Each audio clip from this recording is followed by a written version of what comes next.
Anies Baswedan. Gubernur terburuk DKI adalah Anies Baswedan. Gubernur terburuk se-Indonesia adalah Anies Baswedan. Dan insya Allah satu-satunya gubernur DKI yang akan dipenjara di KPK adalah Anies Baswedan. Dan Nyai pastikan itu.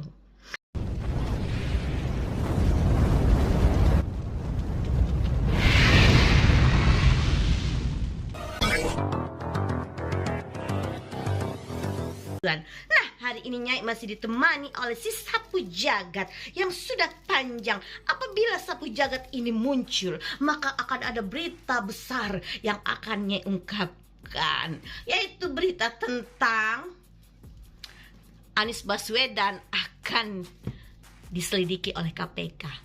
Dan Nyai berharap itu akan terjadi sebelum Pilpres 2024. Anies Baswedan dijaga oleh JK dan dijaga oleh Cikas. Kenapa? Di sana ada kepentingan Cikas dan JK. Apabila Anies Baswedan jadi presiden, maka JK akan selamat dan semua aset-aset JK juga akan selamat. Begitu juga dengan Cikas alias Susilo Bambang Yudhoyono, udah galau. Ya. Nah, kemunculan Nyai kali ini mendapat bisikan dari burung ababil Nyai. Skema politik 2024 yang diskema oleh JK dan SBY menyandingkan Anies Baswedan dengan AHY. Tapi ternyata kayaknya nggak akan terjadi, ya.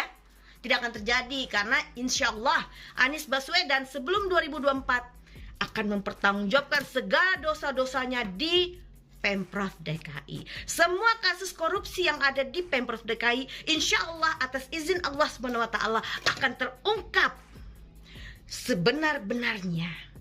Kita tunggu kerjasama KPK, keprofesionalan KPK. Jangan sampai KPK masuk angin walaupun ada Bambang Wijanarko di TGUPP Pemprov DKI. Bukan berarti Anies Baswedan akan aman, akan selamat dari jeratan kasus korupsi. Ya, lalu Nyai juga curiga, apakah Stadion Jis itu bersih dari korupsi? Oh tidak, banyak yang di markup juga ternyata saudara-saudara, gitu loh ya. Bagaimanapun Anies itu kan suka kelebihan biaya, kelebihan anggaran, salah bayar, ya kan, kelebihan membayar gitu loh, kelebihan kata, kelebihan sikap. Itulah Anies Baswedan. Gubernur terburuk DKI adalah Anies Baswedan. Gubernur terburuk se-Indonesia adalah Anies Baswedan. Dan insya Allah satu-satunya gubernur DKI yang akan dipenjara di KPK adalah Anies Baswedan. Dan Nyai pastikan itu. Walaupun skema Pilpres sudah diatur oleh JK dan SBY menyandingkan Anies Baswedan dengan AHY, tapi ingat loh Pak SBY, biaya Pilpres itu mahal. Bapak mau nggak ngeluarin uang? Sebenarnya SBY banyak uang ya. Tapi dia apabila dia mengeluarkan uang banyak, maka kita akan tahu uang itu datang dari mana. SBY pasti takut mengeluarkan dana besar karena dia takut selama ini uang-uang siluman yang ada di tabungannya akan terkuak dan dilihat oleh masyarakat. Ternyata 10 tahun itulah hasilnya. Apalagi SBY mendapatkan satu hari 1 juta per barel dari petrol. Wow, dana itu berapa ya? Kalau 1 juta per barel satu hari berarti 30 juta 1 bulan per barelnya.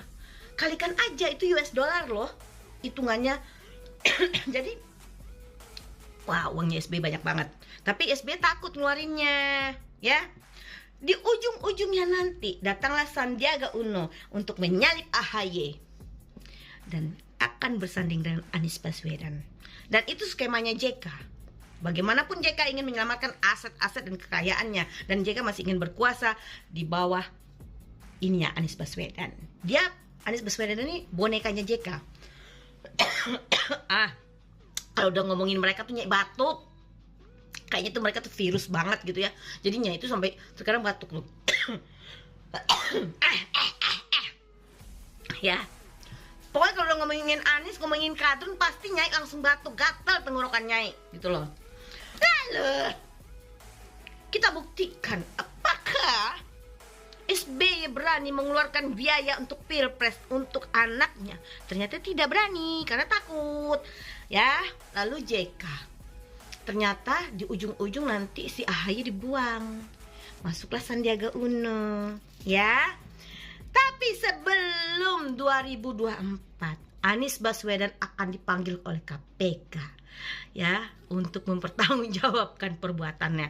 Dan kita doakan, mari kebenaran di atas kebenaran segera diungkap oleh Allah Subhanahu wa taala agar negara ini dipimpin oleh orang yang baik, orang yang jujur, yang betul-betul membela rakyat, yang betul-betul ingin memajukan bangsa dan negara ini. Bukan manusia-manusia bejat, bukan manusia-manusia serakah, ya, yang ingin menyelamatkan kekayaannya, dinastinya. Bukan manusia-manusia jahat yang ingin menghancurkan bangsa dan negaranya. Jangan sampai negara ini jatuh ke tangan Anies Baswedan. Jadi kepada semua saudara-saudaraku, mari kita berdoa agar Allah Subhanahu wa taala untuk menunjukkan kebenaran di atas kebenaran di negara ini. Dan pastikan Anies Baswedan akan mempertanggungjawabkan perbuatannya ke KPK. Ya, dan KPK kita tunggu keprofesionalan KPK. Jangan takut. Lawan, hajar. Walaupun ada JK, ada SBY di balik Anies Baswedan, jangan pernah takut. Demi negara Republik Indonesia, demi kemakmuran dan kesejahteraan rakyat Indonesia. Ayo KPK, tunjukkan kerja kalian. Ya, jangan mau diintervensi sama manusia-manusia ini. Ini demi bangsa dan negara kita. Allah Subhanahu wa taala lebih berkuasa, lebih punya kekuatan. Kalian harus takut ya, hai KPK, semua penyidik KPK harus takut kepada Allah Subhanahu wa taala, bukan sama JK ataupun SBY atau sama Anies Baswedan atau Novel Baswedan. Jangan mau diintervensi oleh mereka. Tunjukkan KPK itu netral dan profesional. Merdeka.